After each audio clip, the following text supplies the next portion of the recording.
خامس شخصية وهي شخصية لاف كوين من مسلسل يو. لاف ظهرت كشخصية محبة ورومانسية، لكن طلعت مجنونة وقاتلة زي جو أو يمكن أكتر. عندها هوس بالحب وغيرة عمياها بتخليها ممكن تعمل أي حاجة بدون تفكير، حتى القتل، لو حست إن حبها مهدد. شخصيتها اندفاعية ومزاجها بيتقلب بسرعة بشكل خطير جدا، ممكن نقول عليها بوردر لاين.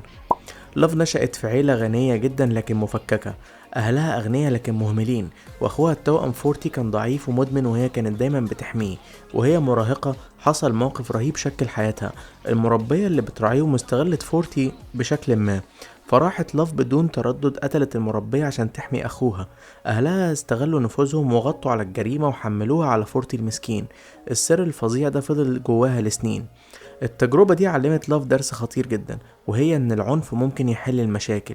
لما حبت جو جولدبرج طبقت نفس المبدأ، اي حد شافته تهديد لحبها او لعيلتها شالته من الطريق. قتلت ضحايا بدافع الغيرة وحماية عيلتها الصغيرة من غير ما تفكر، لكن لأنها متهورة ومش منظمة زي جو أخطائها كانت كتير وفي الآخر دفعت التمن. لاف ما اتولدتش شريرة بطبعها، لكن غياب التربية السليمة والحدود خلاها تفقد البوصلة الأخلاقية. ومع صدمة كبيرة في مراهقتها، النتيجة كانت شخصية خطرة بتتصرف بدون وعي وبتأذي اللي بتحبهم بنفسها.